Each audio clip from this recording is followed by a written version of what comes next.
Good evening, ladies and gentlemen. Once again, watching Astro Terra TV. I'll be your one and only host, the Astro Guru. And it wouldn't be Astro Terra TV without the gra. Now, here we are on this wonderful day. And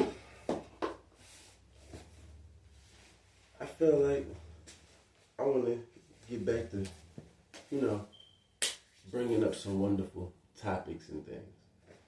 Because lately, I haven't been having any topics that I wanted to talk to y'all about. Just saying as I don't even know where y'all are mentally anymore. But I don't really care either.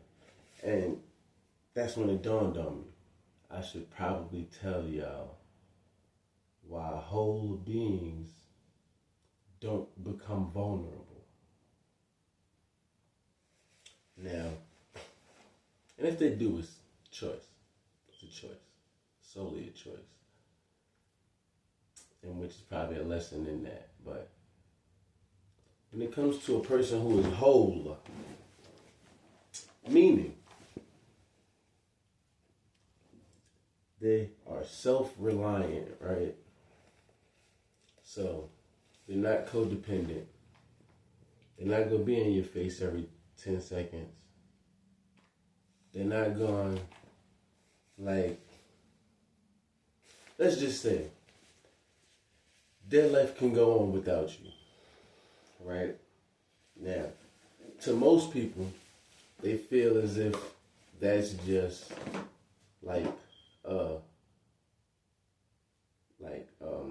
what would you call it? They would call this experience more so personal. So it's like, oh yeah, you probably could live without me, but I bet you can't live without your mother.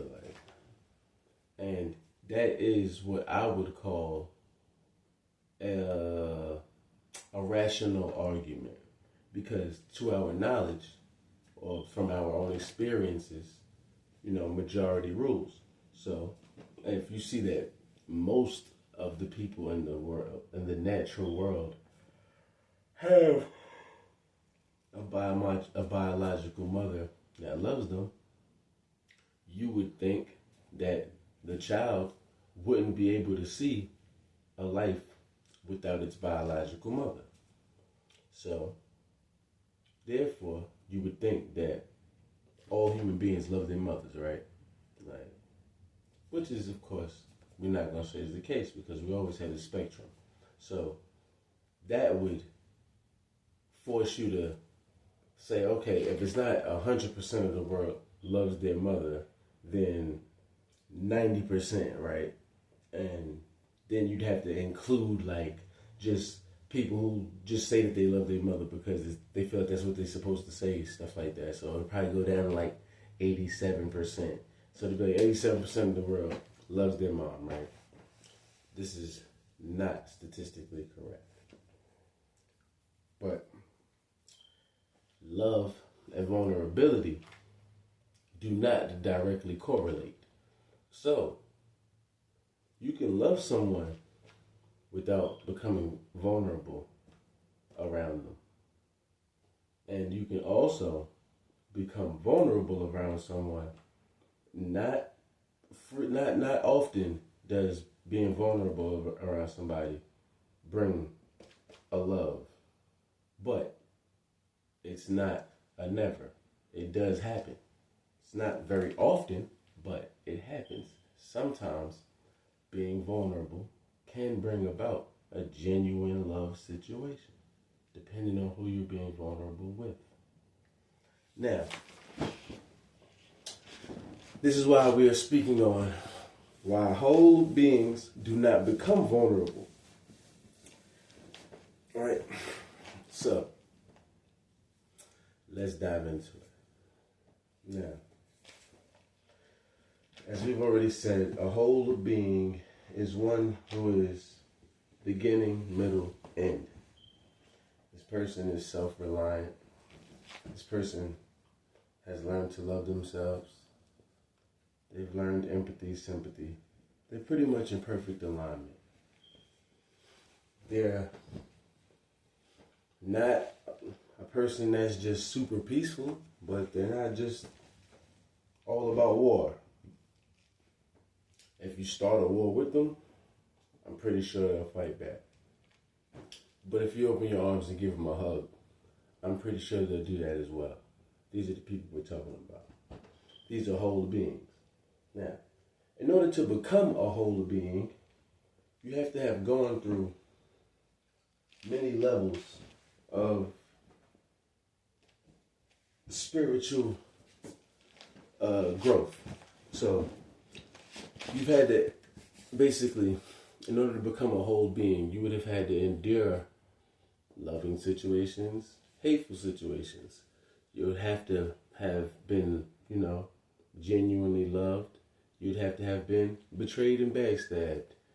You're going to have to go through, you're going to have to differentiate between what's a real friend because you've had so many fake friends. So after you accumulate so much spiritual knowledge, when applied the correct way, and with also, when this spiritual knowledge coupled with spiritual discernment is applied the correct way, different doors and windows start to open up. Different cracks and crevices start to get looked into. And there will be more knowledge, wisdom gained. So, this is why people revisit certain things. Like if you've ever read a book or watched a movie and you've seen something that you didn't see in it the first time, the second time, guess what? You would have never seen it or ran into it if you didn't go through the book again. Second chances actually show a genuine appreciation for something. So if you read a book 2 times, you definitely thought that was a good book. Because no matter what you read in the first time, you felt like you could either pay more attention or grasp more information from it the second time, which means you didn't underestimate its value and what it could teach you. Now, as human beings, a lot of times we downplay what someone who genuinely has the qualifications to say. A lot of people negate it, just, deflect it, deny it, not understanding that, no, this person is perfectly qualified to judge you on what you just said or to, hold you accountable for what you just did and things like that. But because, it's just today's world. My mom will save me. One of those, like, all right, my mom can't save me. No one's mom can save them from karma. Karma's got everyone's address, and she talks to every god personally. I don't care what religion you are. So,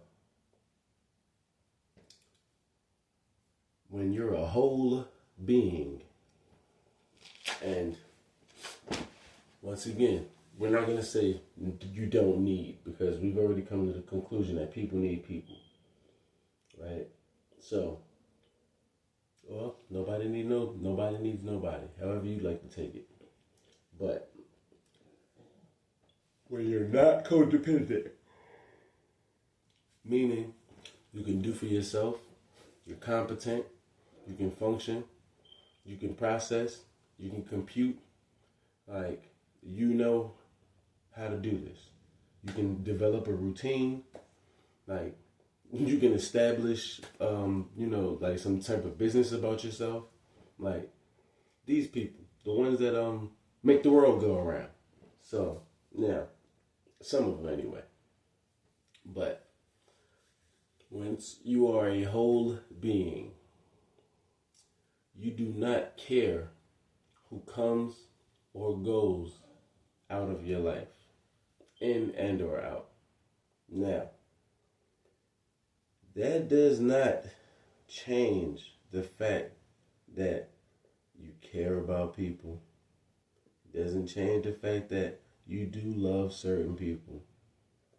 It will not change the fact that you want certain people genuinely to be around you. The thing is, when you become whole, the faces will be replaced with energy. Understood? I say this again. The faces will be replaced with energy. So, in your low vibrational years of life, you will attract people that you are comfortable with. People that you've been placed around, you had no choice but to be around. You're going to know the stereotypes, what you think is cool, and all of this other craziness.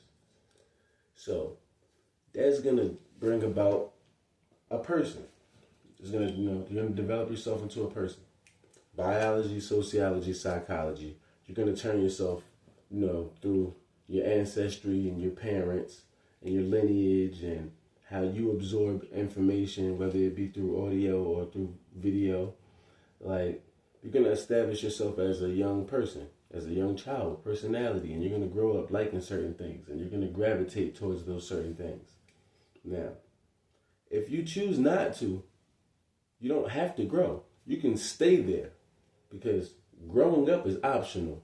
Aging is mandatory. Like, your skin is going to get to the point where you look like a lizard. Just understand that. It's gonna happen. So, get ready. And that's just if you are blessed enough to make it to old age. Yes, your skin is gonna get to the point where you look like a lizard.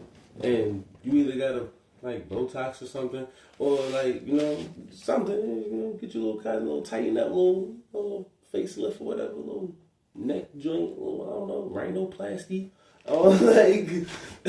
But yeah, do your thing, from whatever the case may be. But other than that, yes, your skin is going to get to the point one day that you look like a lizard. Now, other than that, growing up is the application of knowledge, wisdom, and it's maturity. Well, I like to say maturity, but as the word says, and as my grandmother pronounces, maturity. So, I've said it both ways just in case, people pleaser me. All right, now, it's like either and either, neither, neither. But all right, so now,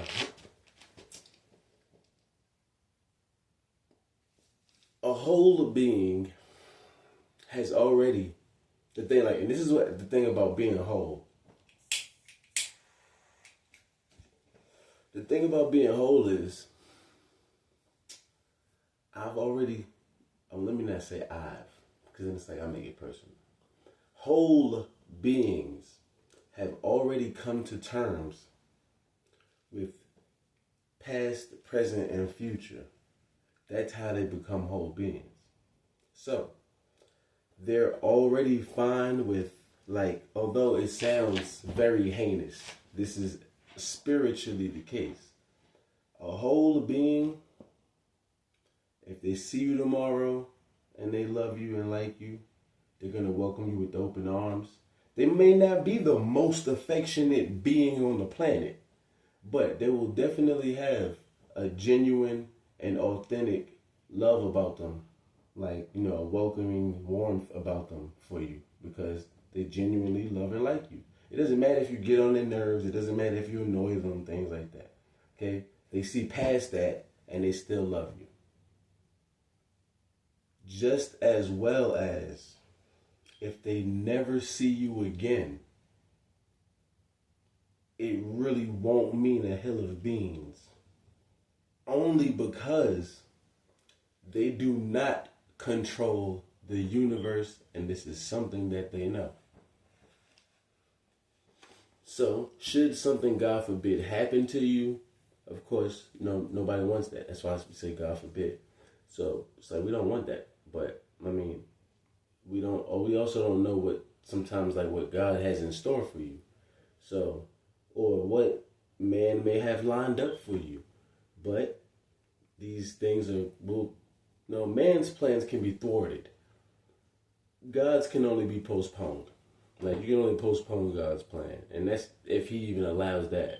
Because he would snap his fingers and his plan go right into action right this second. And everything you did to go against his plan was for naught. But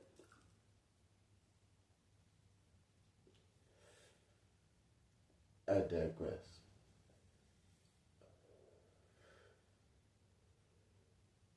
So, here you have situation where you're not a whole being. You're still codependent, or you still have, let's just say, if you're not a whole being, for one, the reason why you aren't whole is because there's something that you probably lack, that you either feel like you don't need, or you don't see yourself having to need it because you don't lack it yet. Which is why codependency is such a very, very, very dangerous thing. Because whatever I'm codependent on can leave this earth at any given moment. Which is why children should be taught by their parents to not need their parents, yet love, accept, and want their parents. This makes for beautiful relationships. So, if I have a child and I raise my child to be a working, law-abiding citizen who follows rules and, they spread love and they go out their way to try to be a bigger person in situations, things like that, I will call myself a proud parent. Correct? Right. Now, if I have a child who does nothing but gossip about people and, talk down on people because they may be less fortunate, things like that, or just maybe they want to talk bad about the person because the way that they dress. I don't know. Like anything, right? It could be anything. Now, to a degree, my child is, of course, entitled to their own opinion. Now, once my child is, that becomes my child's temperament, right before it becomes, their personality, because it goes from a mood to a temperament to a personality. No child is born inherently evil. So, at the point that I see my little boy or my little girl is becoming an asshole, I need to check myself. Because either you've been hanging around too many assholes, and I need to probably either rethink my friends and reevaluate who I've been hanging around, because what are we really teaching you? Or perhaps I need to rethink what I do, because maybe I'm rubbing off on you in the wrong ways. Now, that's just a bit of introspection for those who might want to try that. Secondly, if I'm not a whole being, I need to find out what I'm codependent on. What is it that I can't go without? Because whatever it is that I can't go without is stopping me from being whole. And I need to go a certain amount of time without it to show myself I can go without it. That way I'm not codependent anymore. That way I can become independent.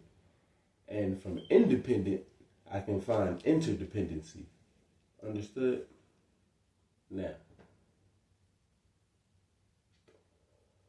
I'm really kind of trying to hurry up and break this all down so we can put it all together. However, it's also something in me that doesn't want to rush the information. And I want to say shout out to the little guy who, I think he unsubscribed from my channel. If he did, I kind of want to thank him or his parents for that happening. Somebody unsubscribed. I'm just going to say I hope it was him. Because there was a very small Caucasian kid, and I don't know his name. I forgot, actually. And I don't want to get it wrong. But he was very cool. But he did say that I should stop smoking because it ruins my life. And I've been thinking about him ever since he said that. And he's not wrong at all. He's not wrong. There's nothing good that smoking is doing for my life at this point. I'm really just over it. However, There's things about me that he doesn't understand, that he doesn't know yet. And let's just say I'm still a work in progress. And I know this, which is why, even as a whole being, I'm still working on myself. I have no problem cooking, cleaning, washing my own clothes like I do for myself on a daily basis. Got a few friends. Single as I want to be, right? Soon to be off the market, though. Like, I live my life in between this, like, it's like right there where the friction is. Right there where the friction is. Right there where that balance is at. That's where I try to stay. I try to stay right there. It's not always easy. Definitely wasn't always easy. But it's a lot easier now than it was then. Which is why I'm talking to you about being a whole being. You got your own money. You're not relying on anybody else. You got your own motion. You're not relying on anybody else. You got your own shelter. You're not relying on anybody else. Now, there's different ways of going about doing this. I'm not saying you literally have to go become a millionaire and go buy a home. Like, that's not what I'm saying. I'm saying, if you got a room that you pay $100 a week in, that's your room. Take yourself to your room. Do the things you need to do inside your room to graduate to an apartment. Do the things you need to do in that apartment to graduate to a house. Do the things you need to do in that house, graduate to a mansion. Do the things you need to do in that mansion, graduate to a luxurious RV. Do the things you need to do in that luxurious RV to graduate to a spaceship. I don't care.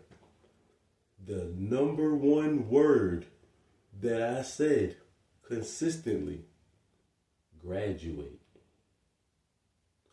Graduate. Okay? You don't even have to graduate high school. You could have been a high school dropout. I want you to graduate in life. That's where I want you to graduate at. I want you to show people why it wasn't imperative for you to just finish high school like that. Like, okay, maybe you dropped the ball. Maybe life was, a little hectic at that time.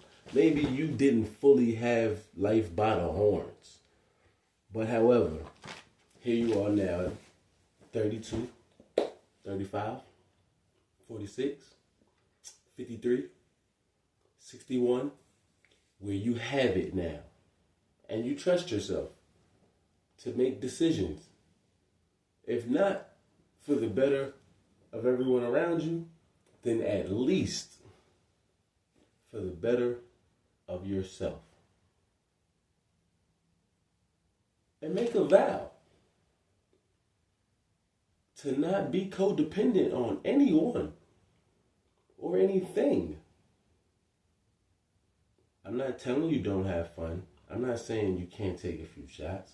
I'm not saying you can't drink. I'm saying don't become an alcoholic. That's what I'm saying. I'm saying if you want to get off work and crack open a six-pack, that's fine. Don't take the beer to work with you. That's what I'm saying. Discretion will be advised. Take this from a man who knows how to have the utmost respect and be as discreet as can be. Sometimes I'm not even giving that benefit of the doubt. People love to talk about me and not even include me in the conversation. That is fine. I have no problem not being able to defend myself. Because spiritually, that is already a confirmation that you don't even believe it. Because you didn't bring it to me. Otherwise, you would have been itching to get that information out. Oh, we've got dirt on him. Let's tell it. However, the evidence doesn't support your theory. So it just becomes juicy information for you. Tea, as if you will. like tea, as you will. So, but it doesn't mean a hell of a beans to a whole being. Because what you eat don't make me. You know the rest. You know the rest. I think you know the rest. So, here we are with another episode of Astro Terry TV. That has been what it means to be a whole being.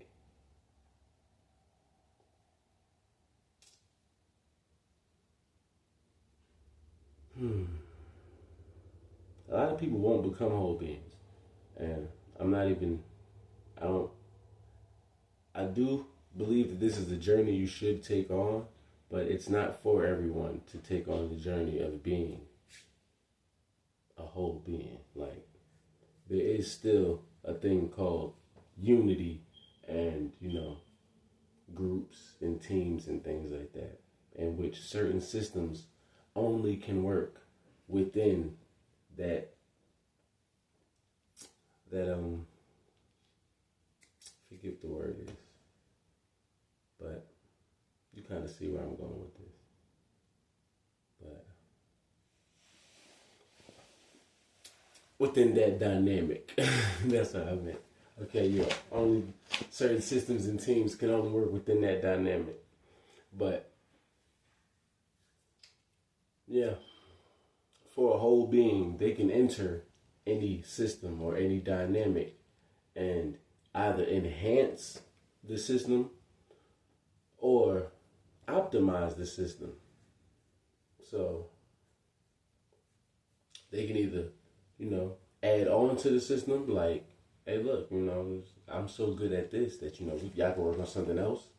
Or, which let y'all add on, enhance, or optimize.